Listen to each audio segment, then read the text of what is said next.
Morning of the Whitmore family Thanksgiving dinner, I ironed my dress twice. That probably sounds ridiculous. It is a little ridiculous, but I wanted everything to be right, and ironing gave me something to do with my hands while my husband was in the shower singing off-key to some country song I didn't recognize. I stood in our bedroom, in our apartment in Columbus, smoothing the same pleat over and over, and I told myself, this is going to be fine. You have done harder things than this. I had, technically. I defended my thesis in front of a panel of professors who looked like they wanted to go home. I'd driven cross-country alone at 24 with $200 and a cooler full of granola bars. I had done harder things, but I had never spent a holiday with my husband's family since the year before, when his sister had smiled at me across the cranberry sauce and said, sweetly, like she was complimenting my earrings, "You know, Drew always had such interesting taste." Drew is my husband. I am his wife. She said it like those two facts were still up for debate. My husband's name is Drew, and I have loved him since we were in the same graduate cohort at Ohio State, sitting next to each other in a research method seminar that neither of us wanted to be in. He is kind and funny, and he folds laundry with an almost alarming level of precision. He is also the youngest of 3 children and a family where his mother spent 30 years building a certain idea of what her son's life was supposed to look like. And I, apparently, did not fit that picture. His mother's name is Carol. His sister's name is Trish. I say their names plainly because they are not villains in a story. They are just people who decided, early and firmly, that I was not enough. Not the right background. Not the right family. My parents are both from Indiana. My dad retired from the post office. My mom taught 3rd grade for 27 years. They are, by any measure, good people. Carol had once referred to them, in my presence, as very salt of the earth. She said it like a compliment. It was not a compliment. Drew knew all of this. We had talked about it, carefully, the way you talk about a bruise you keep accidentally pressing. He always said the right things. He said his mother just needed time. He said his mother just needed time. He said Trish was protective but not malicious. He said family was complicated and that I was the one he chose and that was what mattered. I believed him. I do believe him. That's the part no one tells you about. That love and disappointment can live in the same place at the same time, and it doesn't mean either one of them is wrong. We drove 2 hours to his parents' house in Westerville.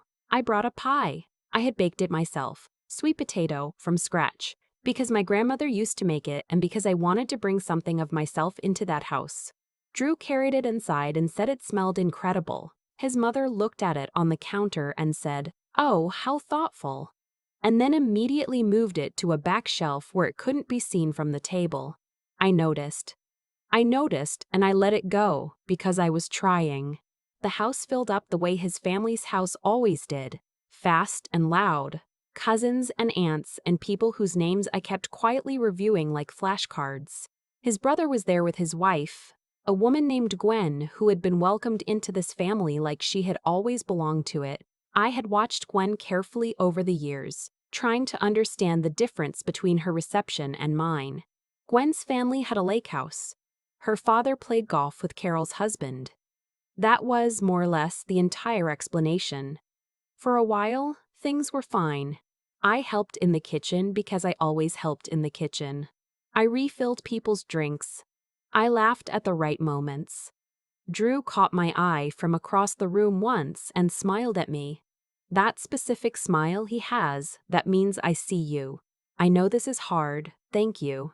And I felt steadied by it. Then dinner was called and everyone moved toward the dining room. There was a seating arrangement. Carol always did a seating arrangement for big dinners, place cards and small gold holders shaped like autumn leaves. I thought it was a little formal for a family dinner, but I had stopped voicing opinions about how Carol ran her house approximately 18 months into knowing her. I found my place card. I was at the far end of the table, near the kitchen door, next to a great uncle who was hard of hearing and spent most of dinner telling me about a cruise he'd taken in 2019. My husband was at the other end, next to his mother, next to his sister, next to Gwen and Gwen's husband, the family end of the table. The end where decisions got made and inside jokes got told and the good wine got poured first. I sat down. I unfolded my napkin. I told myself it was just a seat. But then my parents walked in. I need to explain something. I had asked Drew months earlier if I could invite my parents this year. My mother had been having a hard fall, nothing serious, just the creeping loneliness that comes after retirement. After the house gets quiet, after the kids are grown and gone. I thought it would be good for her to have a holiday.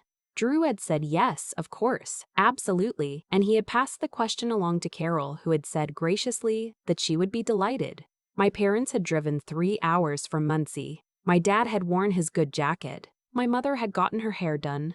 They came in through the front door with the same careful hopefulness I recognized from every significant moment of my life. My college graduation, my wedding. The first time I'd brought Drew home. They always looked like people who knew they were guests and were trying very hard to honor that. Carol greeted them in the foyer. I couldn't hear what was said from where I was sitting. I saw the handshakes, the smiles. Then Carol walked them toward the dining room. There were no place cards for them. I could see it happening before it fully registered. Carol looking at the table, looking at the remaining space, looking at the 2 folding chairs that had been placed against the wall near the side buffet, not at the table. Beside it, like an afterthought, like overflow. "We have you right here," Carol said pleasantly. We weren't quite sure of the final count, so we set up a little extra space. My mother looked at the folding chairs. She looked at me. Her expression did not change. She was too gracious for that. She had spent decades teaching children to regulate their emotions, and she was not going to fall apart in a stranger's dining room. But I saw something move through her eyes. Just briefly, the quiet understanding that she had not been expected, that her presence had not been planned for. My dad put his hand on the back of one of the folding chairs and said, "Oh, this is just fine," in the voice he used when something was not fine, but he was going to be a good sport about it anyway. Drew was across the room. I looked at him. He was already looking at me, and I could see that he understood exactly what was happening and was doing the mental calculation I had watched him do 100 times, the one where he weighed what was right against what was easy. I had carried a lot of weight in this relationship. I had smoothed things over and bitten my tongue and given the benefit of the doubt until the doubt was the size of a house. I had made peace my full-time job. I stood up. I didn't have a plan. I want to be honest about that.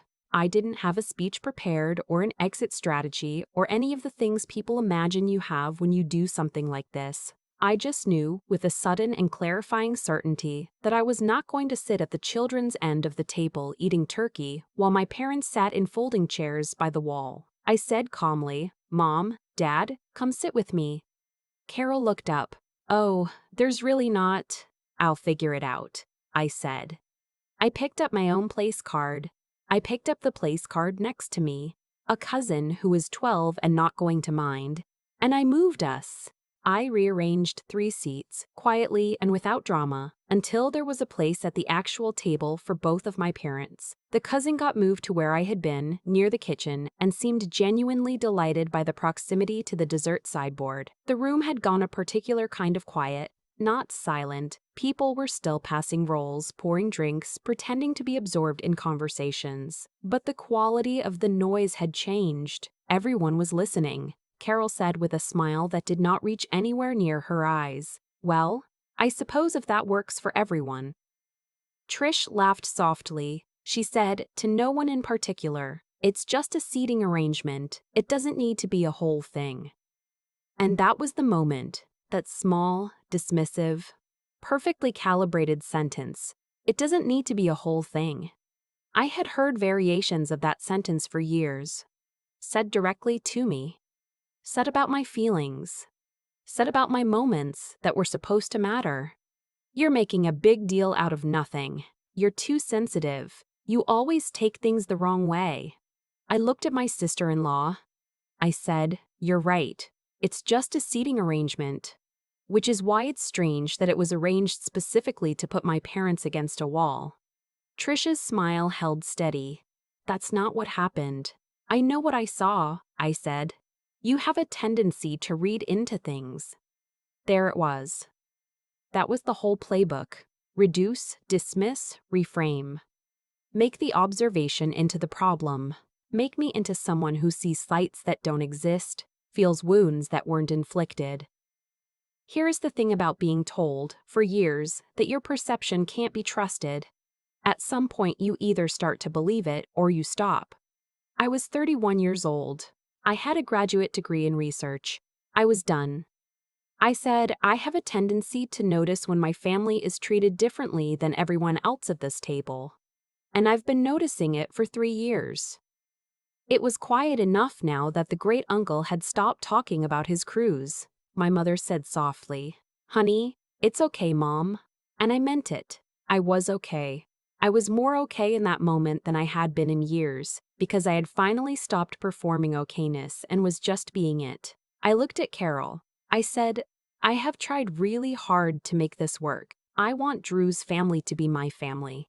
I have brought food and shown up and kept my mouth shut in moments when I should have said something because I didn't want to cause problems. But my parents drove 3 hours to be here. My dad wore his good jacket, and they were given folding chairs. Carol's expression had shifted. The pleasantness was still there, technically, but it had become a different kind of pleasantness.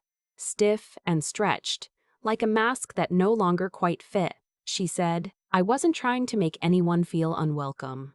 Then it should be easy to make this right, I said, and I sat down. That was it. I didn't storm out. I didn't make a speech. I just sat down next to my mother at the table and picked up my fork. After a moment, my dad sat down too. He patted my hand once under the table, the way he used to when I was small and had done something that made him proud. Dinner continued. It was not comfortable. It was the specific discomfort of a room full of people who know something has shifted but haven't decided what to do with it yet. Trish was quieter than usual. Carol's pleasantness returned, but it was thinner now, more careful. Drew's brother and his wife talked too loudly about their kids' soccer league, the way people do when they're trying to normalize an atmosphere. Drew looked at me from across the table with an expression I hadn't seen before. Not the I see you smile. Something different. Something that looked like he was seeing, maybe for the first time. The distance between what he had told me was true and what actually was. After dinner, I helped clear the plates because that's who I am. My mother helped too, because that's who she is. In the kitchen, just the two of us for a moment, she said quietly, You didn't have to do that. I know, I said. Your grandfather would have liked that, she said. Just that. She pressed her hand to my cheek for a second and then went back to stacking dishes. On the drive home, Drew and I didn't talk much. Not because we were angry, at least not at each other. It was more that we were both sitting with something that had finally been said out loud, and we needed the silence to let it settle. About 40 minutes from Columbus, he said, I should have put your parents' place cards out myself. I should have checked. Yes, I said. You should have. I'm sorry. I know you are. We drove for a while more. The highway was mostly empty, that particular post-holiday quiet when everyone is either home or exhausted. He said, I think I've been letting them treat you a certain way because it was easier than having the fight. Yes, I said again. You have. That's not okay. No, I said. It's not. This is the part that people don't always want to hear. The part that isn't fully satisfying in the way stories are supposed to be satisfying. Drew and I didn't have a grand resolution on that drive home. I didn't deliver a final verdict on his mother or his sister. He didn't call them from the car and draw a hard line in the sand. That's not how real life works. Or at least that's not how it worked for us. What happened was smaller than that and more important. He called his mother 2 days later. I wasn't in the room, but I heard his side of it. The low, careful voice he used when he was saying something difficult. Afterward, he came and found me at the kitchen table with my coffee and said, I told her that the way she treats you and your family has to change, that it's not a small thing, that I'm not going to pretend it is anymore. His mother had said that she didn't know what I wanted from her. He had said, common decency. That's it. That's the whole thing. Trish sent me a text a week later. It said, I think there were some misunderstandings. I'd like to start over if you're open to it. I read it 3 times. I thought about everything packed into those 2 sentences. The way misunderstandings did the work of erasing everything. The way, if you're open to it, put the labor back on me. I wrote back, I'm open to things being different. That's not quite the same as starting over. She took 2 days to respond. She said, fair enough, we are not close. We may never be close. But Trish and Carol came to our apartment for Christmas that year, and my parents were invited, and everyone sat at the same table. My sweet potato pie was on the table from the beginning, and Carol said it was delicious, which was either genuine or the most effective performance of her life. Either way, I accepted it. I think about that Thanksgiving sometimes, not as a victory. It didn't feel like winning. It felt like exhaustion, followed by relief. But as the moment I stopped shrinking myself to fit into a room that wasn't built for me. My mother framed a photo from Christmas on her mantle. It's the 2 of us at the table, mid-laugh, my husband's arm around my shoulder. She told me recently that she looks at it every morning. I think about my dad in his good jacket. I think about folding chairs. I think about all the moments I let pass because I was trying to be easy, to be grateful, to be the kind of person who doesn't make things a whole thing. Some things should be a whole thing. Some things are worth the discomfort of the room. I know that now. I sit at the table I belong at, and I keep the pie where everyone can see it. I used to think that keeping the peace was the same thing as being a good person. For a long time, I genuinely believed that. If I stayed quiet, if I absorbed the small humiliations without flinching, if I made myself easy and agreeable and grateful, that was virtue. That was maturity. That was what decent people did. What I understand now is that I was confusing endurance with dignity. They are not the same thing. Endurance is surviving something. Dignity is refusing to let it define you. The folding chairs broke something open in me that Thanksgiving. Not because they were the worst thing Carol had ever done. They weren't, not even close.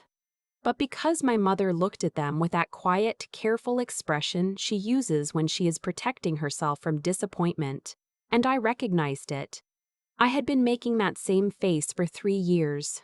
Every Christmas, every birthday dinner, every holiday where I sat at the far end of the table and told myself it was fine, it was nothing.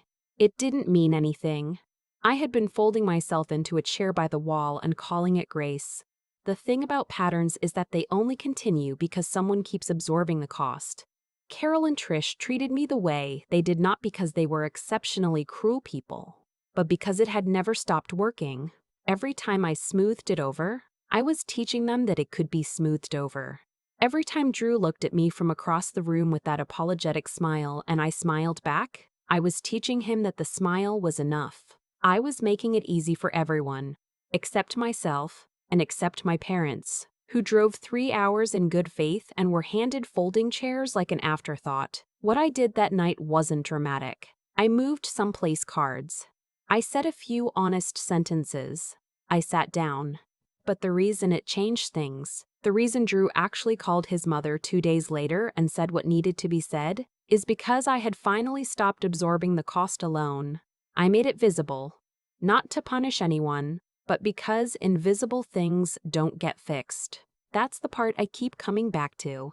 Trish told me I had a tendency to read into things. And she was right that I had spent years reading every small signal, cataloging every slight, turning it over in my mind at 2 a.m. But drawing the wrong conclusion. I felt the lesson was that I needed to be more patient. The actual lesson was that I had enough information. I had known for a long time. I just hadn't let myself act on it, because acting on it felt like causing a problem, and I had been taught, somewhere along the way, that my comfort was a smaller concern than the room's. Intelligence without courage is just anxiety. You can understand a situation perfectly and still stay stuck in it, because understanding isn't the same as doing something. What changed at that dinner table wasn't my understanding. I already knew what was happening. What changed was that I decided my parents' dignity was worth one uncomfortable moment in Carol's dining room. And then, I did the uncomfortable thing. Trisha's text said she wanted to start over. I told her I wasn't interested in starting over, but I was open to things being different. That distinction matters to me. Starting over would have meant pretending the previous 3 years didn't happen, letting everyone off the hook, folding the chair back against the wall and sitting in it again. Being open to things being different means I still have both eyes open. I'm watching. And I'll keep watching. My dad's hand on mine under the table. My mother's palm on my cheek in the kitchen. Those are the things I carry. Not the argument, not the tension, not Carol's smile going stiff at the edges. The quiet moments where the people who loved me first showed me, without words, that I had done something right. I keep the pie where everyone can see it. That's not a small thing. It took me 3 years to get there.